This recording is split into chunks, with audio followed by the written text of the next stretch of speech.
کال پک کرتے ہی داد نے اسے سلام کیا۔ ٹائم کیا ہو رہا ہے داد؟ اس کے سوال پر داد نے حیرت سے گھڑی کی جانب دیکھا۔ کیا اس نے ٹائم پوچھنے کے لیے فون کیا؟ سر 10 بجنے میں 2 منٹ باقی ہیں۔ کہاں ہو تم اس وقت؟ سر گھر پہ ہوں۔ میں نے تمہیں کیا کہا تھا کہ 10 بجے تمہیں مجھے پک کرنا ہے؟ اس کے کہنے پر داد نے اپنے سر پہ ہاتھ مارا۔ سر وہ میں نے سنا تھا کہ آپ کی فلائٹ لیٹ ہو گئی ہے۔ اس نے کمزور سا بہانہ بنایا کیونکہ یہ بات وہ اسے بتا کر اپنی شامت نہیں بلوانا چاہتا تھا کہ اپنے سر کو واپس لانا وہ بھول گیا تھا۔ بہانے بنانے کی بجائے یہاں آؤ، ایڈریس بھیج رہا ہوں تمہیں، اور 5 منٹ میں تم یہاں نہیں پہنچے تو میرے قتل کی لسٹ میں اگلا نام تمہارا ہوگا۔ جی سر میں بس ابھی آ رہا ہوں۔ اس نے جلدی سے فون رکھا اور گھر سے نکل گیا۔ اگر 5 منٹ سے 1 منٹ بھی اوپر ہو جاتا تو بیسٹ واقعی میں اس کا اگلا نمبر لے آتا۔ روحی یہ میری دوست اور میری کزن ہے، اور اب یہ بھی ہمارے ساتھ اسی کالج میں ایڈمیشن لے رہی ہے۔ اس کے قریب آتے ہی عائشہ نے اپنے برابر کھڑی لڑکی کا اس سے تعارف کروایا۔ یہ کتنی پیاری ہے، جتنا سنا تھا آپ اس سے زیادہ پیاری ہو۔ اسے دیکھتے ہی حمنا نے کہا، جبکہ اپنے لیے تعریف سن کر اس نے مسکراتے ہوئے نظریں جھکا لیں۔ آپ عائشہ کی دوست کو ہو تو پھر میری بھی ہو؟ بالکل، اور اب انشاءاللہ آپ سے اگلی ملاقات کلاس میں ہوگی۔ عائشہ اور اس کے ساتھ الوداعی کلمات ادا کر کے وہ کالج سے چلی گئی کیونکہ باہر اس کا بھائی اس کا ویٹ کر رہا تھا۔ تم واپس کیوں آ گئی؟ پاپا کو ایمرجنسی میں جانا پڑ گیا، اس لیے انہوں نے مجھے کہا کہ میں واپس اندر چلی جاؤں، اور یہ بات بھی کہی کہ عائشہ سے کہنا جب تک میں واپس نہیں آ جاتا عائشہ مجھے چھوڑ کے نہ جائے۔ اچھا کتنا ٹائم لگے گا انہیں آنے میں؟ 15 سے 20 منٹ گئے تھے۔ اچھا تو جب تک ہم سامنے بنے کیفے میں ہو کے آئیں؟ اس کے کہنے پر روحا نے حیران نظروں سے اسے دیکھا۔ نہیں عائشہ کیا ہو گیا ہے، ہم وہاں کیسے جا سکتے ہیں؟ ہم کون سا ملک چھوڑ کے جا رہے ہیں، بس کیفے میں چلتے ہیں، تم کچھ لینا چاہو تو لے بھی لینا۔ ویسے بھی تم آج تک کبھی اکیلے گھر سے باہر بھی تو نہیں گئی ہو نا؟ اس کا ہاتھ پکڑ کر وہ اسے باہر کی جانب لے جانے لگی جب روحا نے اپنا ہاتھ اس کی گرفت سے چھڑوایا۔ نہیں مجھے کہیں نہیں جانا، ماما کو پتہ چلا تو ڈانٹ پڑے گی، پاپا جب آئیں گے تو جب تمہیں چلنا ہو تو پھر وہ ہمیں لے جائیں گے۔ روحی زندگی میں تھوڑا تو ایڈونچر لاؤ۔ مجھے نہیں جانا عائشہ، تمہیں اتنا شوق ہے تو تم چلی جاؤ۔ تم کیا میری بات نہیں مانو گی؟ نہیں، تمہیں انکل آنٹی کی قسم، تم ایسا نہیں کر سکتی ہو، قسم واپس لو۔ میں ایسا کر چکی ہوں اور میں واپس نہیں لوں گی، ایسے موقع بار بار نہیں ملتے۔ آج پہلی بار مجھے موقع ملا ہے تمہارے ساتھ باہر جانے کا، میں تو فائدہ کیوں نہ اٹھاؤں؟ اس کی نم آنکھوں کو نظر انداز کر کے وہ اس کا ہاتھ پکڑے اسے باہر کی جانب لے کے چلی گئی۔ کہاں ہو تم اس وقت؟ کال پک کرتے ہی سنجیدہ سی آواز اسے سنائی دی۔ لاہور؟ اچھا لاہور میں ہو، لیکن کہاں سے آ رہے ہو؟ سعودیہ۔ کیا کرنے گئے تھے؟ ڈیڈ جب جانتے ہیں تو پھر کیوں پوچھ رہے ہیں؟ کیونکہ تمہاری ان حرکتوں سے میں تنگ آ چکا ہوں۔ تیمور صاحب کی غصے سے بھری آواز اسے سنائی دی، جسے سن کر گہرا سانس لے کے وہ اپنی جگہ سے اور کیفے سے باہر آ گیا۔ اس میں تنگ آنے والی کیا بات ہے، بلکہ آپ کو تو اب اس سب کی عادت ہو جانی چاہیے۔ تم کیوں ایسے کام کر کے مجھے غصہ دلاتے ہو؟ وہ جتنے غصے سے کہہ رہے تھے دوسری طرف موجود شخص اتنے ہی اطمینان سے کھڑا تھا۔ چلو ہم نے کیفے دیکھ لیا، اب چلتے ہیں، کیفے کے قریب آتے ہی اس نے کہا اور واپس کالج جانے لگی۔ ویسے بھی کالج اور کیفے آمنے سامنے ہی بنے تھے۔ رکو، کیا ہو گیا ہے روحی؟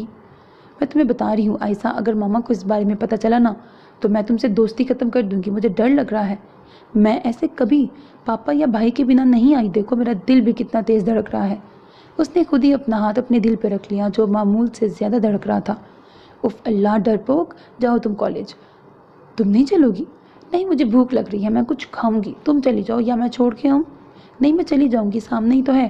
اس کی بات سن کر عائشہ اپنا سر ہلا کر کیفے میں چلی گئی، جبکہ وہ خود بھی گہرا سانس لے کے کالج جانے کے لیے مڑی جب نظر سامنے کھڑے شخص کی طرف اٹھی جو اس وقت فون پر کسی سے بات کر رہا تھا۔ وائٹ شرٹ کے ساتھ اس نے بلیک جینز اور جیکٹ پہن رکھی تھی۔ اس کی نظریں سامنے کھڑے شخص کی جیکٹ پر موجود تھیں جہاں کچھ الگ سا نظر آ رہا تھا۔ اس نے ہر طرف دیکھا، کیفے اور کالج کے علاوہ اس جگہ میں بس ایک ویران بلڈنگ موجود تھی اور وہاں پر ایک آدمی بندوق کا نشانہ اس شخص کی طرف کیے بیٹھا تھا۔ بلڈنگ میں چھپے اس آدمی کا صرف سر دکھ رہا تھا، جبکہ یہ منظر دیکھتے ہی اس کا ذہن تیزی سے چلنے لگا اور وہ بھاگنے کے انداز میں خود سے چند قدم دور شخص کی طرف بڑھی اور اسے دھکا دے دیا۔